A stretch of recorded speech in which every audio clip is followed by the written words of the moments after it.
Here we go. Salute to Knicks Nation. Lunchtime edition of the stream. CP from KnicksFanTV checking in with a little bit of breaking news, man. It was reported this afternoon and this morning from Ian Begley of SNY that the Knicks coaching search will be extended into next week.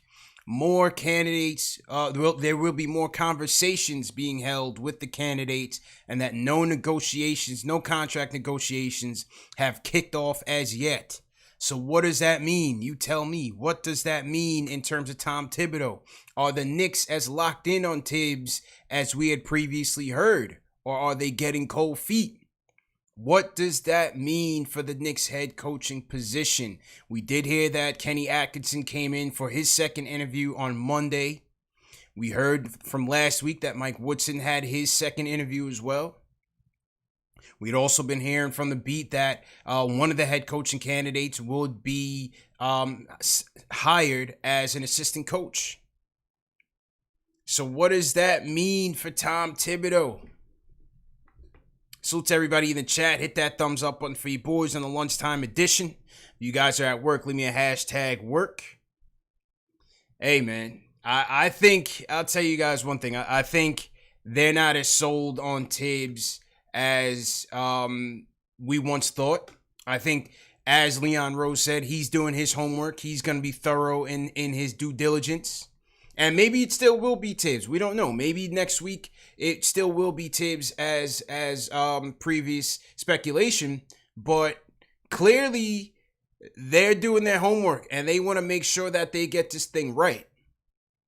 And I don't blame them. I don't blame them whatsoever. So it still could be Thibs. But, you know, for them to be dragging this thing on for 3 weeks now, although Leon Rose said they're expecting to make a decision between mid to late July. So he's still on time. He's not late necessarily. But the speculation is killing us.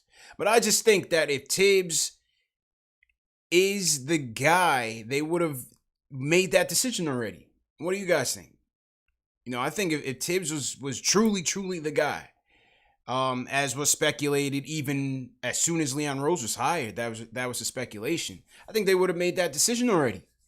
So clearly, there is some debates here, maybe internally, maybe Perry, West, Walt Perrin, you know, may have some thoughts on it that, you know, maybe they want to look somewhere else or just make sure that they turn over all stones before they go to Thibs.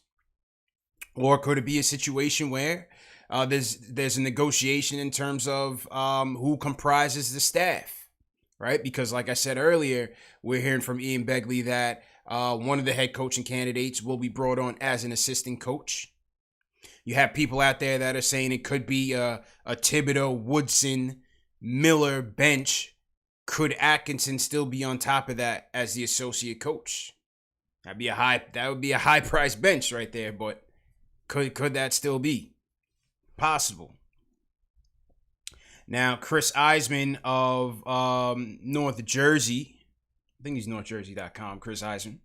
Yeah, North Jersey. He says that the Knicks talks with candidates are indeed likely to continue into next week, should then have a coach named before the end of the week. So, clearly, something is up. I can't put my finger on it. Something is up with this search. Are they all the way in on Thibs? Are they considering other candidates? Let me hear from some callers real quick on this lunchtime edition. Let's go to Maryland. Kevon, what's going on, man? Hey, what's going on, CP? How you feeling, bro? Doing well. Shout out to everybody. Shout out to all the Knicks fans. I would like to talk about Tom Thibodeau. I hope I'm getting that name right. But Thibs. Mm-hmm. He's not the guy. Like, I don't think he's the guy for the Knicks. I don't really like the whole veteran presence, playing guys 40, 42 minutes a night. I just don't think that he could transfer the success that he had with Chicago into this new NBA. And I think Minnesota is a good example of him not being able to do that. I would rather us have Kenny Atkinson. I'm even warming up to the idea of Mike Woodson because they play with these play styles that are about open court, about spreading the court. They play fast. They play up tempo. Thibs does not do that, and I just feel like I'm very curious about this connection between Leon Rose and Thibs. It seems like they have a long-standing relationship, but is that all we want? Is the relationship that he has existing with Thibs, is that good enough reason to hire him? Also, if we go with a guy like Thibs, I'm wondering how long that contract's going to be. How much are we signing ourselves up for? Because it's not going to be inexpensive. It's going to be very expensive to hire a guy like Thibs. So, I mean, how many coaches are we paying right now? Currently, we're still paying coaches. Still getting his I think we might be still paying for like Phil Jackson and other and Phil Jackson wasn't a coach, but we're paying David Fisdale, and we're paying many other coaches. Yeah, we're going to sign up for another long-term contract with the guy who just proved to us that he was not able to adapt to the new NBA. I don't know about you, but I'm not looking forward to Thibs reuniting with Taj Gibson the way how he had Taj Gibson in Chicago, he had him in Minnesota, and now he's about to have him in New York again. Are y'all ready for 38 minutes a night of Taj Gibson? I don't know. So those are some of my thoughts. I appreciate the call, Kevon, and good call. Listen, I think Kevon's concerns are well taken. You know, is Thibs the guy that's gonna truly fit with the way the NBA is going? Is the Minnesota stint, an indication of his failure to adapt? I'm not so sure, but I think it's a fair, it's a fair concern. You know what I mean? This is a what have you done lately league, clearly. So I think your concerns are reasonable. In terms of the contract, they are still paying Fisdale all $22 million.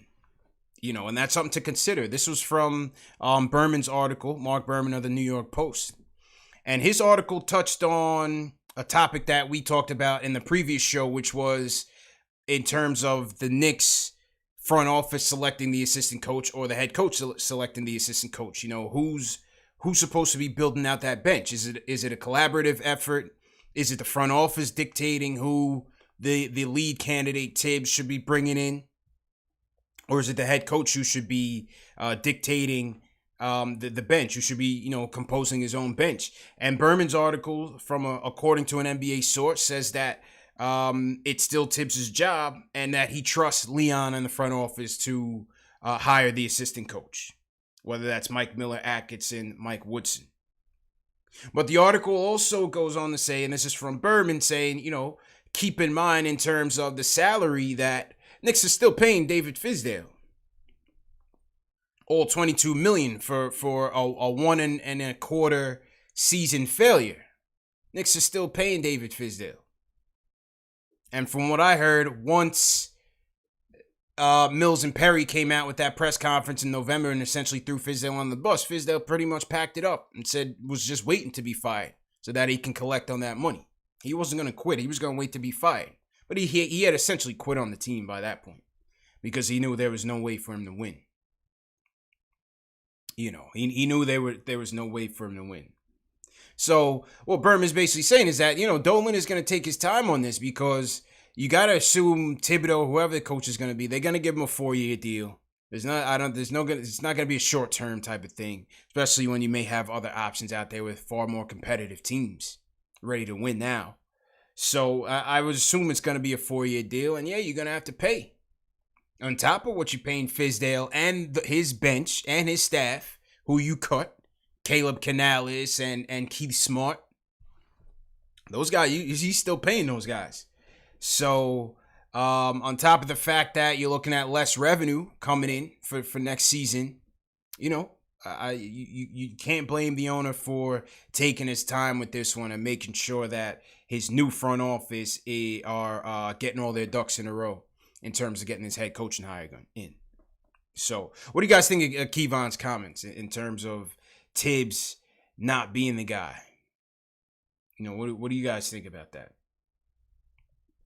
I think it's fair points, man. Let's hear from my guy Ron Cleveland on this matter. Ron, how you feeling? Hello? Hey, yo, CP. Yo, what's good, bro? Man. Hey, I'm getting a little delay. I heard it with the other guy that was talking. When he was talking, it was echoing. Okay. I'm getting a little delay. All right, yeah, just go ahead now. Should be good. Yeah, I'm gonna tell you what I'm thinking with Thibs. I think the delay is really trying to formulate this thing where they're gonna have like a dream team staff. It's not gonna be a person coming in that's gonna coach and they just gonna have their run of the mill of who they're gonna bring in, but they're really trying to assemble this thing. Like if you remember what Steve Jobs had to say about what made Apple run so nicely like a smooth machine was the fact was the people that was under him. It wasn't necessarily all of him. And so I think that's what really is the holdup, is they're going to assemble this thing just like they're doing with the front office. I give Leon Rose a lot of credit, man. That dude is smart. You don't become a power broker the way he did as an agent without having some insight on how to run a business. And so I think that he's taking a business approach with this hire, and whoever he hires going to have that kind of aptitude to say, hey, it's not going to just be me running the show, but I'm going to have some smart people underneath me. That's the only way you do good business. And so far, as I listened to the other caller, what he had to say about Thibs, I'm not going to kill Thibs as a coach, and I'm going to tell you why, even with that situation in Minnesota. Let's remember when he went to Minnesota, because that's the only blemish on his record as a coach. Mm-hmm.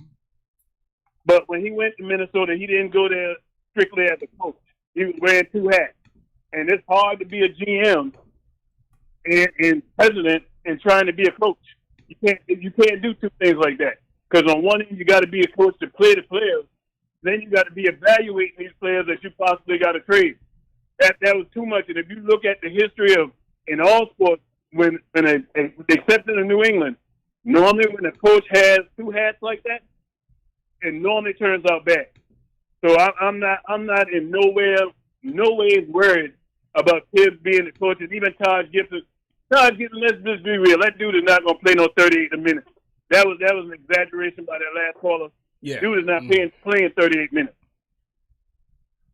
So that's my take on it. They're assembling a dream team, man. They're not going to just have just one man running the show. Yeah, I agree with that on the Taj topic. That I don't think Thibs coming here is going to indicate that Taj is going to get all those minutes. Now the dream team staff that they're trying to put together is possible. It's quite possible. I don't see why they couldn't make the coaching announcement and then fill out the staff later on. I don't see why it has to be a one-shot bang announcement, whole staff. But listen, anything is possible right now. I don't think anybody really knows the answer. The team is certainly keeping it close to the vest in terms of what they're doing and what their thinking is. Like I said, Leon Rose has said that, it's going to be end of mid to end of July, and it seems like he's sticking to that. So let's see what happens. Let's definitely see what happens. But to Ron's point, Ron brought up the fact that Thibs would no longer be wearing dual hats if he came here. And this was an interesting article from the Minnesota Star Tribune from last year in January. This was from Chip Scogins, who talked about the reason Thibs was fired and said it was only a matter of time. It was long overdue why Thibs was fired. And I'll throw this in the chat right now for you guys to take a look, because it is a pretty interesting read. But he touched on that. He touched on that on Ron Cleveland's point that part of the issue was Thibs having to wear that dual hat the president of basketball operations, having to compose a roster as well. Some would argue what wasn't the best fit. Even Jamal Crawford, when he left Minnesota last year, had stated that it wasn't the proper fit for him. I'd love to know more on why. You know, was it Thibs? Was it the system? Was it the roster? What was it? So it's interesting. So now, if he comes here without having to worry about having to put a roster together and so on and so forth, does he fare better as a coach? You know, does he fare better as a coach? My question's always with Thibs has been, can he shake the stigma? Can he shake the stigma of overworking players? Can he shake the stigma of, you know, the system not being adequate for today's NBA, right? Is it a scheme issue? This is what we talked about on the last show. Is it a scheme issue, or is it going to be a personnel issue? Because I feel like they're not going to have the personnel to fit Thibs' scheme, which is going to require a lot of awareness, a lot of communication, and a lot of athleticism, some flexibility out there. I'm not so sure if they're going to have that personnel in there to run that scheme. So there's going to have to be some adjustments there. Stephen Fox in the chat says, old dogs don't learn new tricks. Again, all fair.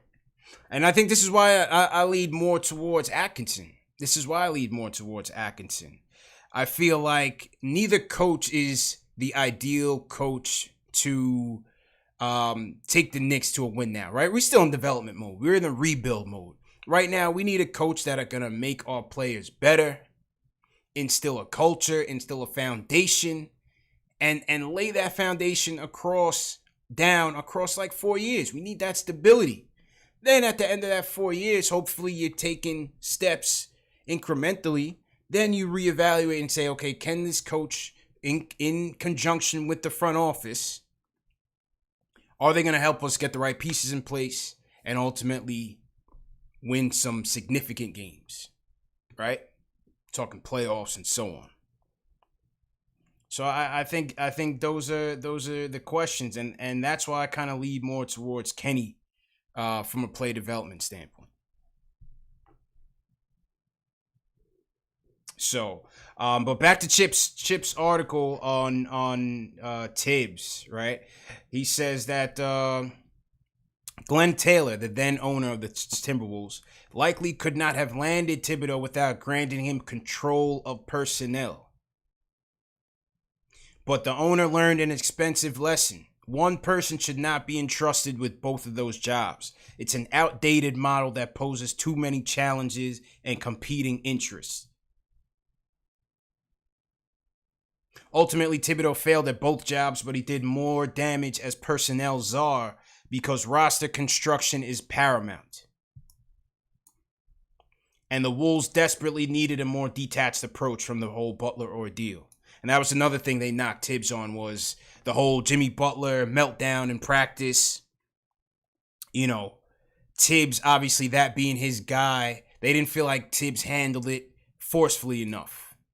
You know, he felt like Jimmy Butler was just out there kind of running the show. And so in that role, Thibs was kind of acting as the coach more so than he should have been acting as a president of basketball operations. So, again, you know, very interesting debate. Very interesting debate. Definitely check out that article by Chip Scogins on the Star Tribune on this was printed last year on why Thibs was let go. All right, let's go. Let's go back to the phones. Jason from Brooklyn up next. Jason, how you feeling? Yeah, what's going on, man? First time caller, CP. How you feeling, bro? I'm doing good. Love your show. I'm gonna be quick because I can't really hear you. Mm-hmm. I just wanted to point out that, you know, we got to calm down a little bit because Leon Rose has been consistent in what he's been doing so far. He's been more on the development side, like, for instance, the Walt Perrin hire, the Frank Zanin hire. You know what I mean? I think we're finally turning a leaf here. It's not more so of the same old Knicks just hiring a coach that doesn't fit.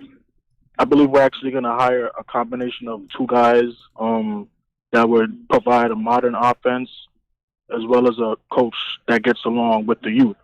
So I'm thinking maybe Woody/Kid, Woody Atkinson, Miller Atkinson, some sort of combination like that instead of the Thibs. And also, I believe that combination might be a little bit cheaper than Thibs. And one more thing before I head out, we got to stop listening to certain writers. Like, if it's not from Ian Begley or my man Woj, I take it I don't even believe it most of the time. All right, that's all. Thank you, man. Appreciate it, bro. Appreciate it, bro. Yeah, listen, you know, you got to take a lot of these things with a grain of salt. When a lot of these topics come up, it's for the mere debates. You know, it's just to weigh the pros and cons of certain things, and certain things do come to fruition, and some don't. You know, some is just merely speculation and throwing stuff to the wind. So we definitely understand that. The Thibodeau ordeal, you know, finding a offensive assistant coach would be ideal for sure. I think, as you said, having someone on your staff that has a good relationship with the players would be ideal as well. And so, even though I don't understand a Thibs-Woodson pairing, just having two different defensive philosophies, Woodson does have that reputation for being a player's coach, but at the same time being respected to command the locker room. You know, Felton had said that, Rasheed Wallace had said that, Kenyon Martin had said that as well when we had them on the show. Was that, you know, Woodson, he gets the most out of his locker room. They buy in, but he also, he's a former player. They identify with that. They respect him a lot for that. And he meshes well with the players as a result. So we'll see.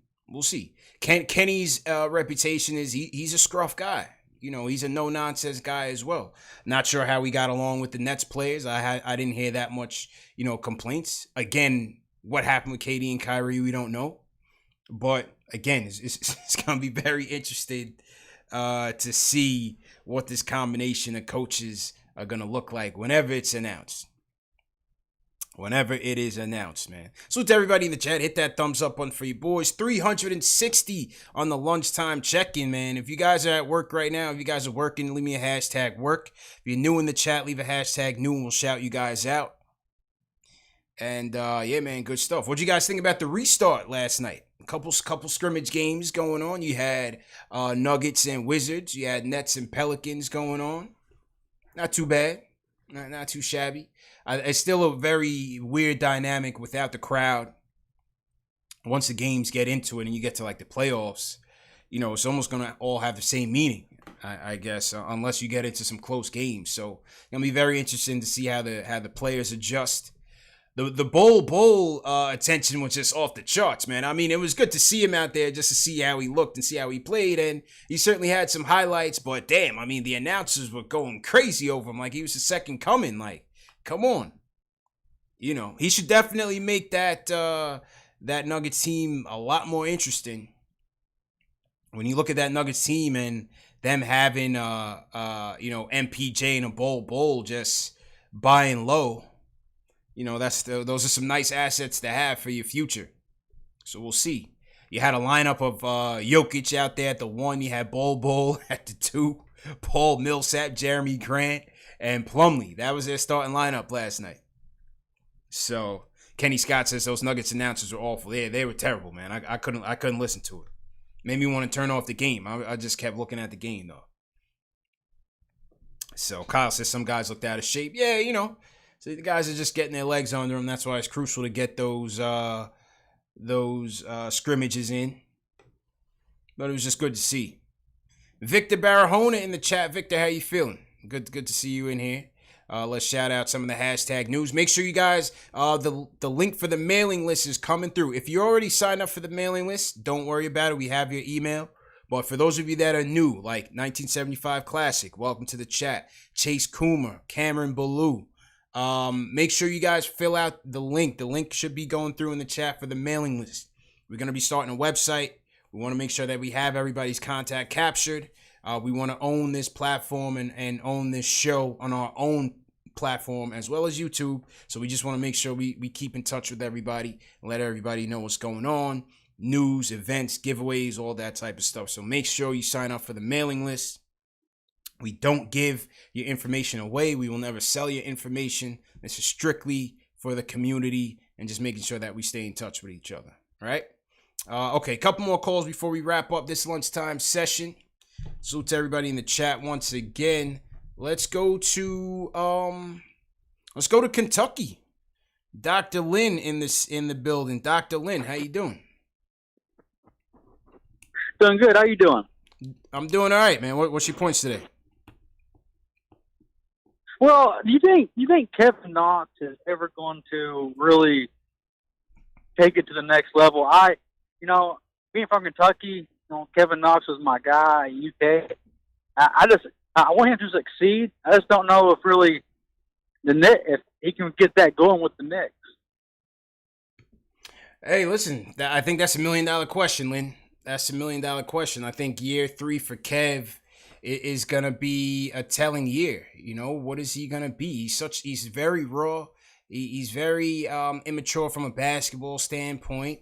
He needs to be developed. And now this kid is looking at his 3rd head coach in as many seasons. That doesn't help. That certainly does not help. So, the Knicks have to be cognizant of what they're going to do with Kevin. What do they see in Kevin? What does the future hold? He has no trade value. So at this point, they need to develop him. Now, what didn't bode well for Kevin last year was the Knicks having a bevy of capital to spend on free agency. They went out, they got Marcus Morris. They went out, they got Bobby Portis, and they buried him. And it's hard you can't argue against it. I mean, Mook was the best player on the Knicks. Portis served his role, weaknesses and all. He served his role. I still think they should have given Kevin some of Portis' minutes, but Kev also struggled. So it's going to be interesting to see with any upgrades that they bring in this year again, because I still think they need some 3-point shooting on the perimeter. On top of what's Iggy's role? Is Iggy going to get a look? What do they do in the draft? So Kev has to be careful here, or else he could get buried again in his 3rd year. So he has to step it up himself. I mean, very interesting to see what happens with Kev this year. But I wish him well, man. I think Kev has potential. I like his jump shot. I like the length that he has out there. We've seen Kev, his flashes. And so hopefully, he can string it together. I think he has to work on his finishing. Certainly his defense has to improve. He tried to work on that at the end of this year. Defense definitely has to improve, and just overall court awareness. Kev always looks so lost out there, out of place, out of position, a step late on things. So Kev has to step it up, but I'm going to stay optimistic with him. That the fact that he's only 20 years old and he still has some room to grow. Coach Cal at Kentucky, said the same thing, that you got to give Kev some time. So let's see how that shapes up. Appreciate the call, Dr. Lynn. Ari in the building. Ari, what's up, bro? What's up, man? What's going on? All right, so I hear you a little bit, but I'll just get into it, I guess. So with regarding this coaching search, the one thing that I'm kind of against, that I think most people are for, is that they're talking about like Thibs and Atkinson, or like Woody and Atkinson, Thibs and like basically like a ticket, like a president vice president type thing. The thing with that is I don't like that, because it gives one guy the opportunity to undermine the other guy, and it can cause more division in the locker room and things like that. That's why I think it's better to whoever head coach you pick, you let them bring in their guys, so there's like a hierarchy of order to get their message across. So, that was kind of the concern with the Lakers, with Vogel and Jason Kidd. Everyone's like, okay, Jason Kidd's going to be the real coach of this team, not Frank Vogel. And I mean, they have LeBron James, so obviously it worked out for them. But it's just something that I could just see causing more division inside of the organization, when none of these head coaching candidates, they all have the cachet to be head coaching candidates, and they don't have they could have conflicting ideologies, and they could like certain players more than the other. And I just think it's like, I think it's something to be careful about. Personally, I would just pick one of these guys, and I would pick the guy. And this is my next point. You don't pick. I don't like this. Like, this is my philosophy type thing. I think you look at the roster and then you adjust your philosophy based on the talent of the roster to put them in the best position to win, right? So, you know, like Thibs is a defensive guy, right? You know, so like if the team is just not really good at defense, you should just play more run and gun basketball. And, you know, you have to adjust. Basically, you have to adjust to the talent on the team as opposed to having the talent on the team just to your philosophy. This is why the triangle never worked with Hornacek or whatever, right? Sure. So, you know, I think it's important that whoever is the coach, he's malleable enough to construct an offense and defense that meets the strengths of these players, not impose their own philosophy on the team. And that's my concern with Thibs. Right now, next thing, this Mike Miller nonsense, I don't want to hear it. Mike Miller got to go, okay? The only reason people like Mike Miller is because he did better than Fizdale, but I could have done better than Fizdale also, and that doesn't mean I'm a good coach, okay? Mike Miller's unqualified because he had Dotson and ISO on the bench, and he was playing Wayne Ellington and Bullock. And if you're going to keep ISO on the bench when you have nothing to lose, you're just unqualified. So I would just ship him, like, goodbye, Mike Miller. I don't want Mike Miller, all right? So cut this Mike Miller nonsense out, all right? Goodbye, Mike Miller, right? Now, the other thing is that if you do get Thibs, if you do decide to move in the Thibs direction, I really look into that CP3 deal, man, because CP3 will be an extension of the coach. He'll hold people accountable, and you know, and like I said, you don't overpay for CP3. No first round picks, none of that. But if Thibs is your guy, it's good to have a veteran present who people respect on the team. And I would look into the CP3 deal. And, you know, everyone is going to, like, say CP3 is over the hill, whatever, past his prime. Let's not forget that he was on the floor in the last minute of the All-Star game. The 10 best players in the world playing competitive basketball. He was on the floor and he was contributing, okay? He made turn OKC around, Chris Paul, all right? We're not trying to win a championship, all right? We're just trying to put a culture in place. And we're trying to spread the floor and get shooting. And that's why I think you should look into the CP3 deal, even if you don't get Thibs. Yeah. But if you get Thibs, definitely look into the CP3 deal.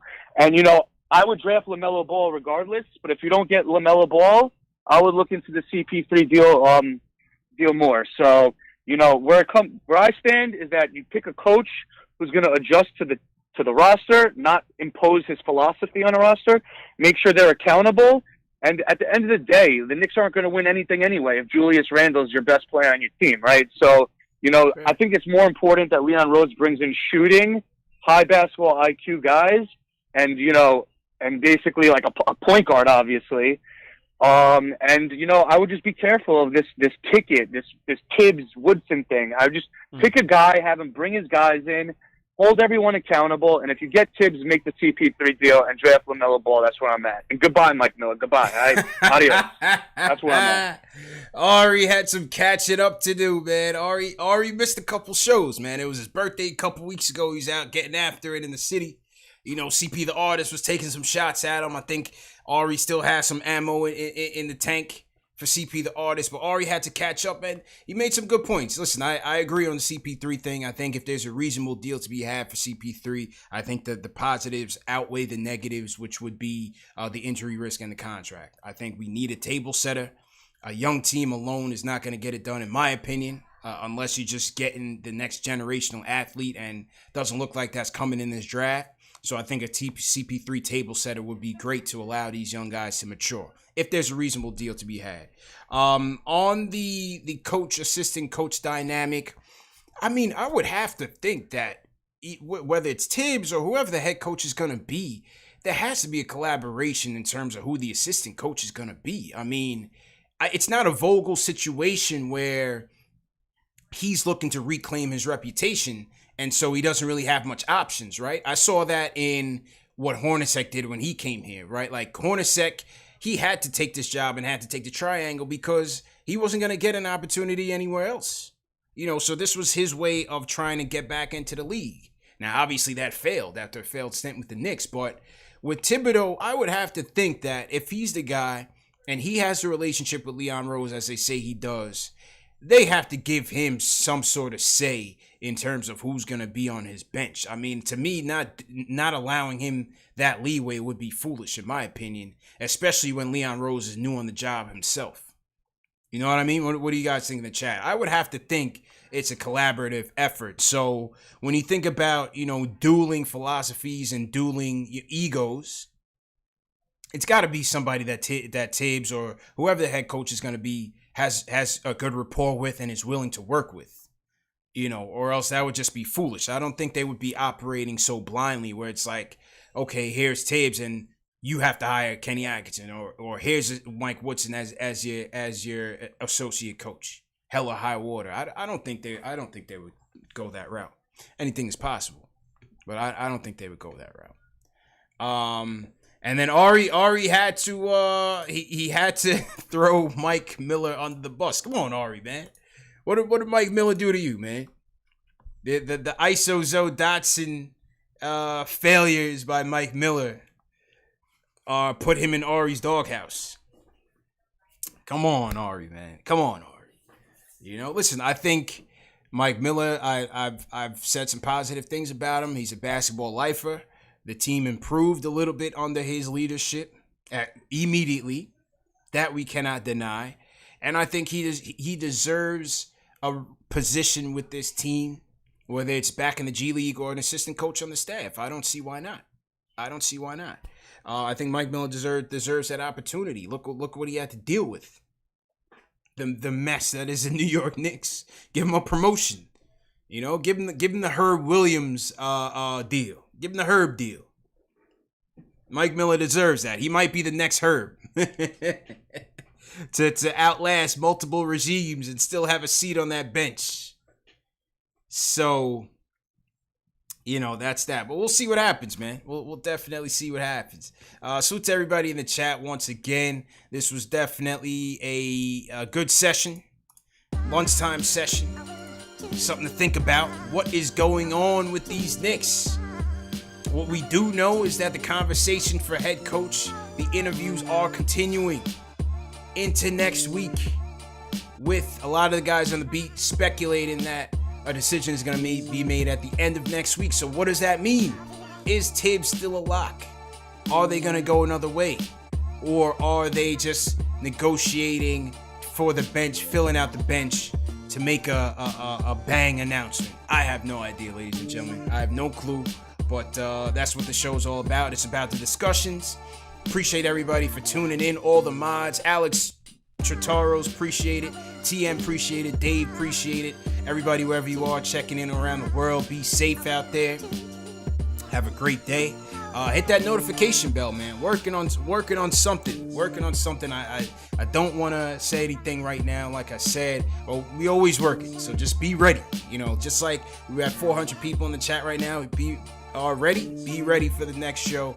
Hit the subscribe button, hit the notification bell so you don't miss the next one.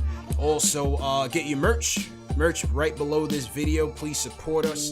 Definitely appreciate everybody who support us with the monetary donations. There was a super chat that came in, but I lost that data, so my apologies. Whoever did send a super chat, I appreciate you. And for those of you that are new, remember this show is available in audio podcast format: Spotify, Apple Podcasts, Amazon Alexa, Google Play, and Stitcher, so you never have an excuse to miss a show. And let's continue the conversation afterwards, man. Join our Discord group.